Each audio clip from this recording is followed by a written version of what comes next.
ಬೆಳಗ್ಗಿನ ಜಾವ ಆ ರಾಯಲಸೀಮ ಎನ್ನುವ ಗ್ರಾಮ ಇನ್ನೂ ನಿದ್ರೆಯಲ್ಲೇ ಮಲಗಿತ್ತು. ತಂಪಾದ ಗಾಳಿ ಬೀಸ್ತಾ ಇತ್ತು. ಆ ಊರಲ್ಲಿರುವ ಒಂದು ಸಣ್ಣ ಗುಡಿಸಲಲ್ಲಿ ಮಾತ್ರ ಸಂಭ್ರಮ ಆವಾಗ್ಲೇ ಆರಂಭವಾಗಿತ್ತು. ಅಲ್ಲಿ ಒಬ್ರು ಅಜ್ಜಿ ಇದ್ರು. ಅವರಿಗಂತ ಯಾರೂ ಇರಲಿಲ್ಲ. ಆದರೆ ಅವರ ಕೈಯಲ್ಲಿ ಅದ್ಭುತವಾದ ರುಚಿ ಇತ್ತು. ಅಜ್ಜಿ ಒಲೆಯನ್ನು ಕಸಿದ್ರು. ಅಜ್ಜಿ ಒಲೆಯನ್ನು ಕತ್ತಿಸಿದಾಗ ಆ ಬೆಳಕು ಮನೆಯೆಲ್ಲ ಹಬ್ಬಿತ್ತು. ಹೆಸರಿಗೆ ಒಲೆಯಲ್ಲಿ ನೀರಿಟ್ಟು ಬೆಳಗ್ಗಿನ ಜಾವ ಉದಯವಾಗ್ತಿರುವ ಸೂರ್ಯನ ಮುಂದೆ ಬಂದು ಕೂತ್ಕೊಂಡ್ರು. ಬೆಳಿಗ್ಗೆ ಆದ್ರೆ ಸಾಕು, ಎಲ್ಲರೂ ಆ ಪಟ್ಟಣಕ್ಕೆನೆ ಹೋಗ್ತಾ ಇದ್ದಾರೆ. ಆ ಪಟ್ಟಣದಲ್ಲಿ ಸಿಗುವಂತಹ ಬಣ್ಣ ಬಣ್ಣದ ತಿಂಡಿಗೋಸ್ಕರ ಅಲಿತಾ ಇರ್ತಾರೆ. ಒಂದು ಸಮಯದಲ್ಲಿ ಈ ಊರಲ್ಲಿ ಪ್ರತಿಯೊಂದು ಮನೆಯಲ್ಲಿ ರಾಗಿ ಮುದ್ದೆ ಇತ್ತು. ಅದರ ಸುವಾಸನೆ ಈ ಬೀದಿಯೆಲ್ಲ ಹಬ್ಬಿತ್ತು. ಆದ್ರೆ ಇವಾಗ ಗ್ಯಾಸ್ ಒಲೆಯಲ್ಲಿ ಕೋಳಿ ಕೂಗ್ತಾನೆ ಇರುತ್ತೆ. ಆದ್ರೆ ಇಲ್ಲಿ ಒಲೆಯಲ್ಲಿ ಮಾಡುವ ರುಚಿ ಅಲ್ಲಿ ಸಿಗದಿಲ್ಲ. ಹಾಗೆ ಅಂತ ಹೇಳಿ ಅಜ್ಜಿ ಅಡಿಗೆ ಎಲ್ಲ ಮುಗಿಸಿ ಆ ಒಲೆಯನ್ನು ಚೆನ್ನಾಗಿ ತೊಳೆದಿಟ್ರು. ಆ ನಂತರ ಕಾಡಿಗೆ ಹೋಗಿ ತಂದಂತಹ ಹುಲ್ಲು ಮೂಲಿಕೆ ಗಿಡಗಳನ್ನೆಲ್ಲ ಪಟ್ಟಣಕ್ಕೆ ತೆಗೆದುಕೊಂಡು ವ್ಯಾಪಾರ ಮಾಡಲು ಹೋದ್ರು. ಹಬ್ಬ, ಏನಪ್ಪ ಇದು, ಇಷ್ಟೊಂದು ಬಿಸಿಲು ಹೊಡಿತಾ ಇದೆ. ಬೆಳಿಗ್ಗೆ ನೋಡಿದ್ರೆ ಚಳಿ, ಮಧ್ಯಾಹ್ನ ನೋಡಿದ್ರೆ ತುಂಬಾ ಬಿಸಿಲು. ಹೀಗೆ ಮಧ್ಯಾಹ್ನ 12 ಗಂಟೆ ಆಯಿತು. ಬಿಸಿಲು ತಲೆಗತ್ತಿತ್ತು. ಊರಿನಲ್ಲಿರುವ ರಾಮನ ದೇವಸ್ಥಾನದಲ್ಲಿ ಒಬ್ಬ ಯುವಕ ಕೆಳಗೆ ಬಿದ್ದಿದ್ದ. ಸರಿಯಾದ ಅದೇ ಸಮಯದಲ್ಲಿ ಅಜ್ಜಿ ಆ ದಾರಿಯಲ್ಲಿ ಬಂದ್ರು. ಆ ಯುವಕನನ್ನು ನೋಡಿ ಅವರಿಗೆ ಬೇಜಾರಾಯಿತು. ಏನಪ್ಪ, ಯಾರಪ್ಪ ನೀನು? ಈ ಬಿಸಿಲಿಗೆ ಇಲ್ಲಿ ಬಿದ್ದೋಗಿದೀಯಾ? ಸರಿ, ಎದ್ದೇಳಪ್ಪ, ಸ್ವಲ್ಪ ಮಜ್ಜಿಗೆ ಕುಡಿ. ಹೀಗೆ ಅಜ್ಜಿ ಅವರಿಗೆ ಅಂತ ಇಟ್ಟಿದ್ದ ಮಜ್ಜಿಗೆಯನ್ನು ತೆಗೆದು ಆ ಯುವಕನಿಗೆ ಕೊಟ್ರು. ಅವನು ಕೂಡ ಕಣ್ಣು ತೆರೆದು ಗಬಗಬ ಅಂತ ಕುಡಿದ. ಅಜ್ಜಿ, ನನಗೆ ಅಂತ ಯಾರೂ ಇಲ್ಲ. 3 ದಿನದಿಂದ ಊಟ ಇಲ್ಲ. ಅದಕ್ಕೇನೆ ಸ್ವಯತಪ್ಪಿ ಬಿದ್ಬಿಟ್ಟೆ. ನನಗೆ ನಿಲ್ಲಕ್ಕೆ ಶಕ್ತಿ ಇಲ್ಲದೆ ಕೆಳಗೆ ಬಿದ್ಬಿಟ್ಟೆ. ಅಯ್ಯೋ, ನಿನ್ನ ಪರಿಸ್ಥಿತಿ ಕೂಡ ನನ್ನ ಹಾಗೇನಾ? ಸರಿಯಪ್ಪ, ನೀನು ನನ್ ಜೊತೆ ಬಾ. ಹೊಟ್ಟೆ ತುಂಬಾ ತಿನ್ಲಿಕ್ಕೆ ಇಲ್ಲದಿದ್ರು ಸ್ವಲ್ಪ ಆದ್ರೂ ಊಟ ಹಾಕ್ತೀನಿ. ಅಜ್ಜಿ, ಇವಾಗ ನನಗೆ ಪರಮಾನ್ನ ಏನು ಬೇಕಾಗಿಲ್ಲ. ಹೊಟ್ಟೆಗೆ ಒಂದಿಷ್ಟು ಸಿಕ್ಕಿದ್ರೆ ಅದೇ ಪುಣ್ಯ. ಸರಿಯಪ್ಪ, ನನ್ನ ಕೈಯಲ್ಲಾಗಿದ್ದು ಕೊಡ್ತೀನಿ, ಬಾ ಮೊಮ್ಮಗನೇ. ಹಾಗೆ ಅಂತ ಮನೆಗೆ ಕರ್ಕೊಂಡೋದ್ರು. ಏನಪ್ಪ, ಹೋಗಿ ಕೈಕಾಲ್ ಮುಖ ತೊಳ್ಕೊಂಬಾ, ಅಷ್ಟರಲ್ಲಿ ಅನ್ನ ಹಾಕ್ತೀನಿ. ಸರಿ ಅಜ್ಜಿ. ಹಾಗೆ ಅಂತ ಹೇಳಿ ಅವನು ಕೈಕಾಲ್ ಮುಖ ತೊಳೆಯಕ್ಕೋದ. ಅವನಿಗೋಸ್ಕರ ಅಜ್ಜಿ ಮನೆಯಲ್ಲಿ ಬಿಸಿ ಬಿಸಿ ಮುದ್ದೆ, ಅದರ ಜೊತೆ ಸೊಪ್ಪು ಸಾರು ಬಿಸಿ ಬಿಸಿಯಾಗಿ ಕೊಟ್ರು. ಅವನು ಕೂಡ ಊಟ ಮಾಡ್ದ. ಆ ಯುವಕ ಅದನ್ನು ತಿನ್ನುವಾಗ ಅವನ ಕಣ್ಣಲ್ಲಿ ಸಂತೋಷದ ಬಾಷ್ಪ. ಇಲ್ ನೋಡಪ್ಪ, ಇನ್ ಮುಂದೆ ನಿನಗೆ ಯಾರೂ ಇಲ್ಲ ಅಂತ ಯೋಚನೆ ಮಾಡ್ಬೇಡ. ನಿನಗೋಸ್ಕರ ನಾನಿದ್ದೀನಿ. ನನಗೆ ನೀನು, ನಿನಗೆ ನಾನು. ನಿನಗೆ ಒಂದು ದೊಡ್ಡ ವಿದ್ಯೆಯನ್ನು ನಾನು ಕಲಿಸ್ತೀನಿ. ಸರಿಯಪ್ಪ? ಸರಿ ಅಜ್ಜಿ, ನನಗೆ ಆಸರೆಯನ್ನು ಕೊಟ್ಟು ನನಗೆ ವಿದ್ಯೆಯನ್ನು ಕಲಿಸ್ಕೊಡ್ತೀನಿ ಅಂತ ಹೇಳಿದಾಗ ನಾನು ಯಾಕೆ ಅಜ್ಜಿ ಬೇಡ ಅಂತ ಹೇಳ್ತೀನಿ. ಅವನು ಕೂಡ ಒಪ್ಪಿಕೊಂಡ. ಮರುದಿನದಿಂದಲೇ ಶಿಕ್ಷಣ ಆರಂಭವಾಯಿತು. ಇಲ್ಲಿ ನೋಡಪ್ಪ, ರಾಗಿ ಮುದ್ದೆ ಮಾಡೋದು ದೊಡ್ಡ ಕಷ್ಟದ ವಿಷಯ ಅನ್ಕೋಬೇಡ. ನಾನ್ ನಿನ್ಗೆ ಹೇಳ್ಕೊಡ್ತೀನಿ. ನೀರು ಬಿಸಿಯಾಗುವಾಗ ಸ್ವಲ್ಪ ಉಡಿ ಹಾಕಿ ಸ್ವಲ್ಪ ಹೊತ್ತು ಹಾಗೇನೆ ಬಿಡ್ಬೇಕು. ಅದು ಚೆನ್ನಾಗಿ ಕುದ್ದು ಬರುವಾಗ ಇನ್ನಷ್ಟು ಉಡಿ ಹಾಕಿ ಹಾಗೇನೆ ಸ್ವಲ್ಪ ಮುಚ್ಚಿ ಇಡ್ಬೇಕು. ಅದು 2 ಚೆನ್ನಾಗಿ ಕುದ್ದು ಬರುವಾಗ ಇಲ್ಲಿ ನೋಡು, ಇಲ್ಲಿದೆ ಅಲ್ಲ ಈ ಕೋಲು, ಇದನ್ನ ಹಾಕಿ ಚೆನ್ನಾಗಿ ತಿರುಗಿಸ್ಬೇಕು. ನಿನ್ನ ಶಕ್ತಿ ಎಲ್ಲ ಅದ್ರಲ್ಲಿ ಇಳಿಬೇಕು. ಆವಾಗ ಮುದ್ದೆ ಆಗುತ್ತೆ. ಹಾಗೆ ಅಂತ ಅಜ್ಜಿ ರಾಯಲಸೀಮೆಯ ಮುದ್ದೆಯ ಬಗ್ಗೆ ಅವನಿಗೆ ಹೇಳಿಕೊಟ್ರು. ಹೀಗೆ ಅಜ್ಜಿ ಅವರ ಪಾಠಶಾಲೆಯಲ್ಲಿರುವ ಒಂದೊಂದು ಅಡಿಗೆಯ ಬಗ್ಗೆ ಹೇಳಿಕೊಟ್ರು. ಆ ಯುವಕ ಕೂಡ ಎಲ್ಲ ಅಡಿಗೆಯನ್ನು ಚೆನ್ನಾಗಿ ಕೂತ್ಕೊಂಡು ಕೇಳ್ಕೊಂಡ. ಆ ವಾತಾವರಣದಲ್ಲಿ ಘಮಘಮ ಅಂತ ಪರಿಮಳ ಬರ್ತಾ ಇತ್ತು. ಇಲ್ಲಿ ನೋಡಪ್ಪ, ರಾಗಿ ಮುದ್ದೆಗೆ ನಾಟಿ ಕೋಳಿ ಸಾರು ಅಂದ್ರೆ ಅಷ್ಟೊಂದು ರುಚಿಯಾಗಿರುತ್ತೆ.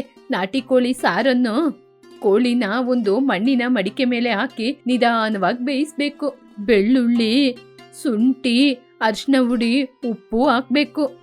ಅಜ್ಜಿ, ಈ ವಾಸನೆ ಬರುವಾಗನೇ ತಿನ್ಬೇಕು ಅನ್ಸುತ್ತೆ. ನಿಮ್ಮ ಕೈ ರುಚಿ ಅದ್ಭುತ. ತಾಯಿಯ ಕೈ ರುಚಿ ಅಡಿಗೆಯನ್ನು ನನಗೆ ತಿನ್ಲಿಕ್ಕೆ ಆಗ್ತಾ ಇಲ್ಲ ಅಂತ ದೇವ್ರನ್ನ ಬೈತಾ ಇದ್ದೆ. ಆದ್ರೆ ಇವತ್ತು ತಾಯಿ ಅಂತ ಪ್ರೀತಿ ತೋರಿಸುವ ಅಜ್ಜಿ ನನಗೆ ನೀವು ಸಿಕ್ಕಿದೀರಾ. ಎಲ್ಲ ನನ್ನ ಅದೃಷ್ಟ. ಏನೋ ಅಪ್ಪ, ನನಗೆ ಮೊಮ್ಮಗ ಇದ್ರೆ ನಿನ್ನ ಹಾಗೇನೆ ಇರ್ತಿದ್ದ.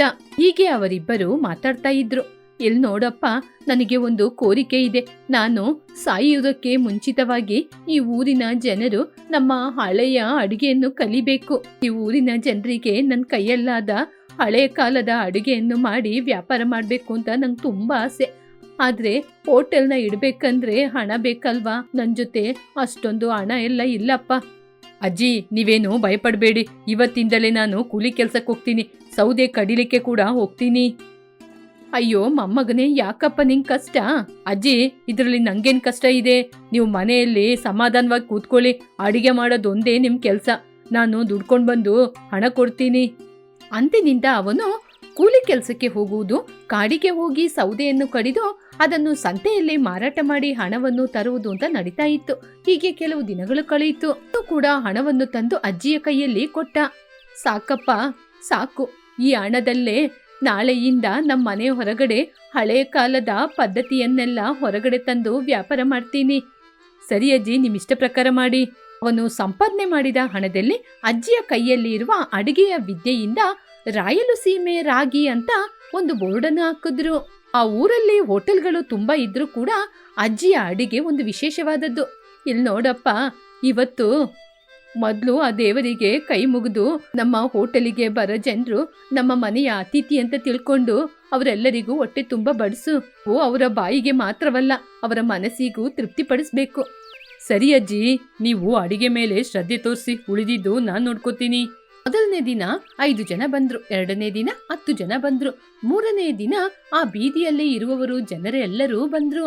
ಬಿಸಿ ಬಿಸಿ ಮುದ್ದೆ, ಅದರ ಜೊತೆಗೆ ನಾಟಿ ಕೋಳಿ ಸಾರು, ಹಾಗೇನೆ ಖಾರಕ್ಕೆ ಹಸಿಮೆಣಸಿನಕಾಯಿ ಚಟ್ನಿ ಘಮಘಮ ಬರ್ತಿತ್ತು. ಕಾರಿನಲ್ಲಿ ಹೋಗುವ ದೊಡ್ಡ ಮನುಷ್ಯರು ಕೂಡ ಆ ಮನೆ ಮುಂದೆ ಬಂದು ನಿಂತು, ಏನಮ್ಮ ಈ ವಯಸ್ಸಲ್ಲೂ ನಮ್ಗೆ ಹಳೆ ಕಾಲವನ್ನು ಜ್ಞಾಪಕ ಮಾಡಿಸ್ತಿದ್ದೀರಾ? ಸಣ್ಣ ವಯಸ್ಸಲ್ಲಿ ನಮ್ಮಮ್ಮ ತಿನ್ಸಿದ ರೀತಿನೇ ಇದೆ. ನಿಮ್ಮ ಕೈ ರುಚಿಯಲ್ಲಿ ಏನೋ ಒಂದು ಮಾಯೆ ಇದೆ. ಇದರಲ್ಲಿ ಮಾಯೆ ಏನಿದೆ ಅಪ್ಪ? ಆರೋಗ್ಯವಾದ ರಾಗಿ, ಅದರ ಜೊತೆಗೆ ನನ್ನ ಪ್ರೀತಿ. ಹೀಗೆ ಊರಿನ ಜನರೆಲ್ಲ ಅಜ್ಜಿನ ಹೊಗಳ್ತಾ ಇದ್ರೆ ಅವನು ಸಂತೋಷ ಪಡ್ತಾ ಇದ್ದ, ಸ್ವಲ್ಪ ಭಯ ಪಡ್ತಿದ್ದ. ಯಾಕೆ ಅಂದ್ರೆ ಅಜ್ಜಿಯ ನಂತರ ಈ ರುಚಿಯನ್ನು ಯಾರು ಈ ಭೂಮಿಗೆ ತರೋದು ಅಂತ ಅವನು ಆಲೋಚನೆ ಮಾಡ್ಕೊಂಡು ಒಂದು ಉಪಾಯ ಮಾಡ್ಕೊಂಡ. ಅಡುಗೆಯ ರಹಸ್ಯವನ್ನು ಒಂದು ಪುಸ್ತಕದಲ್ಲಿ ಬರೆಯಬೇಕು. ಆದ್ರೆ ಒಂದೊಂದೇ ಸಮಸ್ಯೆ, ಅವನಿಗೆ ಓದ್ಲಿಕ್ಕೆ ಬರೀಲಿಕ್ಕೆ ಗೊತ್ತಿಲ್ಲ. ಅಜ್ಜಿಯ ಅಡುಗೆ ಕೈ ರುಚಿ ಎಲ್ರಿಗೂ ಗೊತ್ತಾಗ್ಬೇಕು. ಅದು ಹಾಗೆ ಉಳಿಬೇಕಂದ್ರೆ ಅದು ಬರಹದ ರೂಪದಲ್ಲಿ ಇರ್ಬೇಕು. ಹೀಗೆ ವಿದ್ಯಾಭ್ಯಾಸ ಬರದಿದ್ರೆ ಏನು, ನಾನು ಕಲ್ತ್ಕೋತೀನಿ ಹಾಗೆ ಅಂತ ಯುವಕ ಹಠ ಮಾಡಿ ಗಲಿಡಿ ಕೂಲಿ ಕೆಲ್ಸಕ್ಕೆ ಹೋಗಿ ರಾತ್ರಿಯ ಪಾಠಶಾಲೆಗೆ ಅವನು ಓದ್ಲಿಕ್ಕೆ ಕೂಡ ಹೋಗ್ತಾ ಇದ್ದ. ಏನಪ್ಪ ಮೊಮ್ಮಗ, ರಾತ್ರಿ ಸಮಯದಲ್ಲಿ ಎಲ್ಲ ಹೋಗ್ತಿದೀಯಾ? ಏನಿಲ್ಲ ಅಜ್ಜಿ, ನೀವು ಅಡಿಗೆ ಮಾಡ್ತಾ ಇದ್ದೀರಲ್ಲ, ಆ ರಹಸ್ಯವನ್ನು ಎಲ್ಲರಿಗೂ ಹೇಳಲಿಕ್ಕೆ ಹಾಗೆ ಅಂತ ಹೇಳ್ದ. ಹೀಗೆ ಸ್ವಲ್ಪ ದಿನದಲ್ಲೇ ಅವನು ಓದ್ಲಿಕ್ಕೆ ಬರೀಲಿಕ್ಕೆ ಕಲ್ತ್ಕೊಂಡ. ಅಜ್ಜಿ ಹೇಳಿದ ಅಡಿಗೆಯ ರುಚಿಯನ್ನು ಹಾಗೆ ರಹಸ್ಯವನ್ನು, ಯಾವ ಸಾರಿಗೆ ಎಷ್ಟು ಉಪ್ಪು ಖಾರ ಹುಳಿಯನ್ನು ಹಾಕ್ಬೇಕು, ಅದು ಎಷ್ಟರ ಮಟ್ಟಿಗೆ ಹಾಕ್ಬೇಕು ಹಾಗೆಂತೆಲ್ಲ ತಿಳಿದುಕೊಂಡು ಅಜ್ಜಿಯ ಅಮೃತದ ಅಡುಗೆ ಈ ಹಳ್ಳಿಯ ಮನೆಯಲ್ಲಿ ಎಂದು ಪುಸ್ತಕವನ್ನು ಬರೆದ. ಏನಪ್ಪ, ನನ್ನ ಅಡಿಗೆನ ಪುಸ್ತಕದಲ್ಲಿ ಬರ್ದಿದೀಯಾ? ಹೌದಜ್ಜಿ, ನೀವು ನನ್ನ ಇಷ್ಟು ದೂರ ತಂದ್ಮೇಲೆ ನಿಮ್ಮ ಅಡಿಗೆನ ಮುಂದಿನ ಪೀಳಿಗೆಯಷ್ಟು ನಾನು ತಗೊಂಡೋಗೋದ್ ಬೇಡ್ವಾ? ನಾನು ಯಾವ ಜನ್ಮದಲ್ಲಿ ಮಾಡಿದ ಪುಣ್ಯನೋ ಆ ದೇವ್ರು ನಾನು ಸಾಯುವ ಸಮಯದಲ್ಲಿ ನಿನ್ನನ್ನು ನನ್ನ ಬಳಿ ಕಳಿಸ್ಕೊಟ್ಟಿದ್ದಾನೆ. ಅಜ್ಜಿ, ಈ ಸಮಯದಲ್ಲಿ ಹೀಗೆಲ್ಲ ಮಾತಾಡ್ಬೇಡಿ. ಹೋಗಿ ಹೋಗಿ ಹೋಗಿ ಮಲ್ಕೊಳ್ಳಿ ಹಾಗೆ ಅಂತ ಹೇಳಿ ಪುಸ್ತಕವನ್ನು ಬರೆದು ಪುಸ್ತಕವನ್ನು ಹಂಚಲಾರಂಭಿಸಿದ. ಆ ಪುಸ್ತಕ ನಿಧಾನವಾಗಿ ಊರನ್ನು ದಾಟಿ ಜಿಲ್ಲಾ ಕಲೆಕ್ಟರ್ ಬಳಿ ಹೋಯಿತು. ಜಿಯಾ ಆರೋಗ್ಯಕರವಾದ ಅಡಿಗೆಯ ಪುಸ್ತಕವನ್ನು ಓದಿ ಸರ್ಕಾರ ಅವರಿಗೆ ಪ್ರಶಸ್ತಿಯನ್ನು ಕೊಟ್ಟಿತು. ನಾನು ಅಡಿಗೆ ಮಾಡಿದ್ದು ನಾನೇ, ಆದ್ರೆ ಆ ಅಡಿಗೆಗೆ ಜೀವವನ್ನು ಕೊಟ್ಟಿದ್ದು ನನ್ನ ಮೊಮ್ಮಗನೇ ಅಂತ ಹೇಳಿದ್ರು. ಹೀಗೆ ಅವರ ಹೋಟೆಲ್ ಒಂದು ಪಾಠಶಾಲೆಯಾಗಿ ಬದಲಾಯಿತು. ಜಿಯ ಕಣ್ಣ ಮುಂದೆನೆ ಅವರ ಕೈರುಚಿ ಪ್ರಪಂಚವೆಲ್ಲ ಹರಡಿತು. ಆ ಯುವಕ ಬರೆದಂತಹ ಪುಸ್ತಕ ಪ್ರತಿಯೊಂದು ಅಡುಗೆ ಮನೆಯಲ್ಲಿ ಶಾಶ್ವತವಾಗಿ ಉಳಿದುಕೊಂಡಿತು. ಮಧ್ಯಾಹ್ನದ ಸಮಯ. ಆ ಸಮಯದಲ್ಲಿ ಕಮಲಾಪುರಂ ರಸ್ತೆಯಲ್ಲಿರುವ ಮೈಲಿ ಕಲ್ಲಿನ ಬಳಿ ಇಬ್ಬರು ಅಧಿಕಾರಿಗಳು ನಿಂತು ಮಾತನಾಡುತ್ತಾ, ಆ ಊರಿನಲ್ಲಿರುವ ರಸ್ತೆಗೆ ಈ ಮೈಲಿ ಕಲ್ಲು ಅಡ್ಡವಾಗಿದೆ ಅಂತ ಅದನ್ನು ಆ ಸ್ಥಳದಿಂದ ತೆಗಿಬೇಕು ಅಂತ ಆಲೋಚನೆ ಮಾಡ್ತಾ ಇದ್ರು.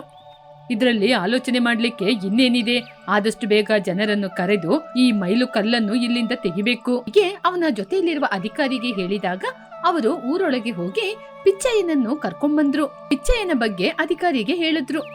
ಏನು, ನಿಮ್ಮ ಹೆಸರು ಪಿಚ್ಚಯ್ಯನ? ಏನು ವಿಚಿತ್ರವಾಗಿದೆ.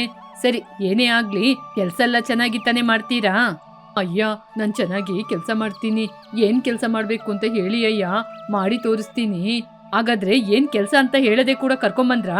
ನಮ್ಮಂತ ಬುದ್ಧಿವಂತರು ಇರೋದ್ರಿಂದನೇ ನಮ್ಮ ಕೆಲ್ಸ ತುಂಬಾ ಸುಲಭವಾಗಿ ಆಗ್ತಾ ಇರೋದು.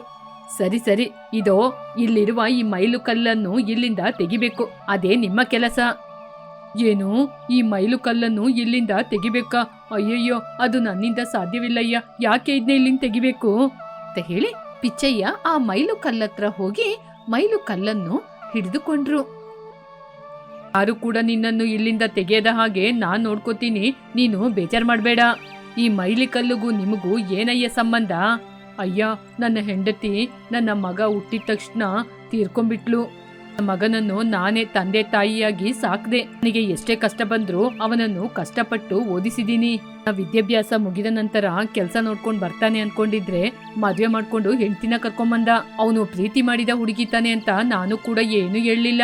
ಹುಡುಗಿಯ ಬಳಿ ನಾವು ಅಂತವ್ರು ಇಂಥವ್ರು ಅಂತ ಏನೇನು ಸುಳ್ಳು ಹೇಳಿ ನನ್ ಮಗ ಮದ್ವೆ ಮಾಡ್ಕೊಂಡ. ದಿನಿಂದ ಆ ಹುಡುಗಿಯ ಸ್ವಭಾವ ಇನ್ನೂ ನನಗೆ ಅರ್ಥ ಆಗ್ಲಿಲ್ಲ. ಆದ್ರೆ ನಮ್ಮ ಮನೇಲಿ ಯಾವಾಗ್ಲೂ ಜಗಳನೆ. ಇಲ್ಲಿ ನೋಡಪ್ಪ, ನಿನಗೂ ಈ ಮೈಲು ಕಲ್ಲುಗೂ ಏನು ಸಂಬಂಧ ಅಂತ ಮಾತ್ರ ಹೇಳು. ನಿನ್ ಮನೆಯ ಜಗಳವನ್ನೆಲ್ಲ ನನ್ ಜೊತೆ ಹೇಳಕ್ ಬರ್ಬೇಡ. ಅಯ್ಯ, ಸ್ವಲ್ಪ ದಿನಗಳ ಹಿಂದೆ ಏನಾಯ್ತು ಅಂದ್ರೆ ಹಾಗೆಂತ ಪಿಚ್ಚಯ್ಯ ನಡೆದ ವಿಚಾರವನ್ನು ಹೇಳಲಾರಂಭಿಸಿದ್ರು. ಪಿಚ್ಚಯ್ಯ ಮನೆಯ ಜಗಲಿ ಮೇಲೆ ಕೂತ್ಕೊಂಡು ಏನೋ ಆಲೋಚನೆ ಮಾಡ್ತಾ ಇದ್ದಾಗ ತನ್ನ ಹೆಂಡತಿಯ ಫೋಟೋ ವೇಗವಾಗಿ ಬಂದು ತನ್ನ ಮನೆಯ ಮುಂದೆ ಬಿತ್ತು. ಅಯ್ಯಯ್ಯೋ, ಲೇ ಕೃಷ್ಣ, ನಿಮ್ಮ ಜಗಳದಲ್ಲಿ ಯಾಕಂಡ್ರು ಫೋಟೋನ ತೆಗೆದು ಹೊರಗೆ ಬಿಸಾಕಿದೀರಾ? ಹಾಗೆ ಅಂತ ಹೇಳಿ ಆ ಫೋಟೋವನ್ನು ನಿಧಾನವಾಗಿ ತೆಗೆದು ಜೋಪಾನವಾಗಿ ಮತ್ತೆ ಮನೆಯೊಳಗೆ ತೆಗೆದುಕೊಂಡು ಹೋದ್ರು. ಅಮ್ಮ ಸತ್ಯ, ಯಾಕಮ್ಮ ಪ್ರತಿದಿನ ಜಗಳ ಮಾಡ್ಕೋತೀರಾ? ನೀವಿಬ್ರು ಕೂತ್ಕೊಂಡು ಸಮಾಧಾನವಾಗಿದ್ರೆ ಒಳ್ಳೆ ತಾನೆ. ಬೀದಿಯಲ್ಲಿ ಹೋಗುವವರೆಲ್ಲ ನಮ್ಮ ಮನೆ ಬಗ್ಗೆ ಮಾತಾಡ್ಕೋತಿದ್ದಾರೆ. ಏನು ಎಂತ ಅಂತ ಸ್ವಲ್ಪ ಕೂಡ ಹೊಂದಾಣಿಕೆ ಇಲ್ಲದೆ ಪ್ರತಿದಿನ ನೀವಿಬ್ರು ಜಗಳ ಮಾಡ್ತಾನೆ ಇದ್ದೀರಾ. ಮಾವಯ್ಯ, ಇಷ್ಟು ದಿನಗಳಲ್ಲಿ ಒಂದು ಮಾತಾದ್ರೂ ನಿಮ್ನ ಬಾಯಿ ಎತ್ತಿ ಮಾತಾಡಿರ್ತೀನ? ನಿಮ್ನ ಮಾತ್ರ ಅಲ್ಲ, ಈ ಊರಲ್ಲಿ ಯಾರ ಜೊತೆ ಆದ್ರೂ ಏನಾದ್ರೂ ಹೇಳಿರ್ತೀನ? ಪ್ರತಿದಿನ ನಮ್ಮಿಬ್ಬರೊಳಗೆ ಜಗಳ ಆಗ್ತಿದೆ ಅಂದ್ರೆ ನಿಮ್ಮ ಮಗನಲ್ಲಿ ಏನೋ ಸಮಸ್ಯೆ ಇದೆ ಅಂತ ತಾನೆ ಅರ್ಥ. ನಿಮ್ಮ ಮಗ ನನ್ ಜೊತೆ ಏನೇನೋ ದೊಡ್ಡ ವಿಚಾರ ಎಲ್ಲ ಹೇಳಿದ್ರು. ನೀವು ನಿಮ್ ಮಗನ ಓದಿಸಿದ್ದು, ನನ್ನ ಮನೆಯಲ್ಲಿ ನನ್ನ ತಂದೆ ತಾಯಿ ನನ್ನನ್ನು ಕಷ್ಟಪಟ್ಟು ಓದಿಸಿದ್ದು, ನಾವೆಲ್ಲ ಏನೋ ಒಂದು ಸಾಧನೆ ಮಾಡ್ತೀವಿ ಅಂತ ತಾನೆ. ಅದೇ ವಿಚಾರದ ಬಗ್ಗೆ ನಾನ್ ನಿಮ್ ಮಗನಿಗೆ ಏನಾದ್ರೂ ಒಂದು ಹೇಳಕ್ ಹೋದ್ರೇನೆ ನಮ್ಗೆ ಪ್ರತಿದಿನ ಜಗಳ ಆಗೋದು. ನೋಡಮ್ಮ, ನೀವಿಬ್ರು ನಿಧಾನವಾಗಿ ಕೂತ್ಕೊಂಡ್ ಮಾತಾಡಿ. ಹಾಗೆಂತ ಹೇಳಿ ಪಿಚ್ಚಯ್ಯ ಮನೆಯಿಂದ ಹೊರಗಡೆ ಹೋದ್ರು. ಮನೆಯಿಂದ ಹೊರಗಡೆ ಬಂದ್ರು ಕೂಡ ಮಗ ಸೊಸೆ ಇಬ್ರು ಜಗಳ ಮಾಡುವುದನ್ನು ನೋಡಲು ಸಾಧ್ಯವಾಗದೆ ಮನೆಯಿಂದ ರಸ್ತೆಗೆ ಬಂದ್ರು. ಹೀಗೆ ತುಂಬಾ ದೂರ ನಡ್ಕೊಂಡ್ ಬಂದು ಅವರಿಗೆ ಆಯಾಸವಾಗಿ ಎಲ್ಲಾದ್ರೂ ಕೂತ್ಕೊಳ್ಳೋಣ ಅಂತ ಎಲ್ಲಾ ಕಡೆ ಹುಡುಕಾಡಿದ್ರು. ಆವಾಗ ಅವರ ಕಣ್ಣಿಗೆ ಬಿದ್ದಿದ್ದೆ ಆ ಮೈಲುಗಲ್ಲು. ಆ ಮೈಲುಗಲ್ಲು ಮೇಲೆ ಬಂದು ಕೂತ್ಕೊಂಡ್ರು. ಏನೋ ಈ ಮನುಷ್ಯರು ಪ್ರೀತಿ ಮಾಡಿ ಮದ್ವೆ ಮಾಡ್ಕೋತಾರೆ, ಮಧ್ಯದಲ್ಲಿ ಪ್ರೀತಿ ಇಲ್ದೆ ಜಗಳ ಆಡ್ಕೊಂಡ್ ಕೂರ್ತಾರೆ. ಇವರ ಪ್ರೀತಿ ಎಲ್ಲ ಏನಾಯ್ತು? ಗಾಳಿಯಲ್ಲೇ ಹೋಗ್ಬಿಡ್ತಾ? ಆಯ್ತಲ್ವಾ, ಇನ್ನು ಪ್ರೀತಿ ಮಾಡೋದ್ ಬೇಡ ಅಂತ ಆಲೋಚನೆ ಮಾಡ್ತಾರ? ನನಗೆ ಏನೂ ಅರ್ಥ ಆಗ್ತಾ ಇಲ್ಲ. ಹಾಗೆಂತ ಅಲ್ಲೇ ಕೂತ್ಕೊಂಡು ಆಲೋಚನೆ ಮಾಡ್ತಾ ಇದ್ರು. ಹೀಗೆ ಪ್ರತಿದಿನ ಅವರ ಮನೆಯಲ್ಲಿ ಜಗಳ ಆಗೋದು, ಪಿಚ್ಚಯ್ಯ ಕೂಡ ಬಂದು ಆ ಮೈಲುಗಲ್ಲು ಮೇಲೇನೆ ಕೂತ್ಕೊಳ್ಳೋದು ಅವರ ಜೀವನದಲ್ಲಿ ಅಳವಡಿಕೆನೆ ಆಗೋಯ್ತು. ಹೀಗೆ ಫ್ಲಾಶ್ ಬ್ಯಾಕ್ ಎಲ್ಲ ಹೇಳಿದ ನಂತರ, ಅಯ್ಯ, ನನಗೆ ಯಾವ ಸಂತೋಷ ಬಂದ್ರೂ ಕೂಡ, ಯಾವ ದುಃಖನೇ ಬಂದ್ರೂ ಕೂಡ ಈ ಮೈಲುಗಲ್ಲತ್ರ ಬಂದು ಕೂರೋದು ನನ್ಗೆ ಅಭ್ಯಾಸ ಆಗೋಯ್ತು. ಅದ್ರಿಂದ ಇವಾಗ ಈ ಮೈಲುಗಲ್ಲನ್ನು ಇಲ್ಲಿಂದ ನೀವು ತೆಗಿತೀರಾ ಅಂದ್ರೆ ನನ್ನ ಕಷ್ಟವನ್ನು ನಾನು ಯಾರ ಜೊತೆ ಹೇಳ್ಕೊಳ್ಳೋದು?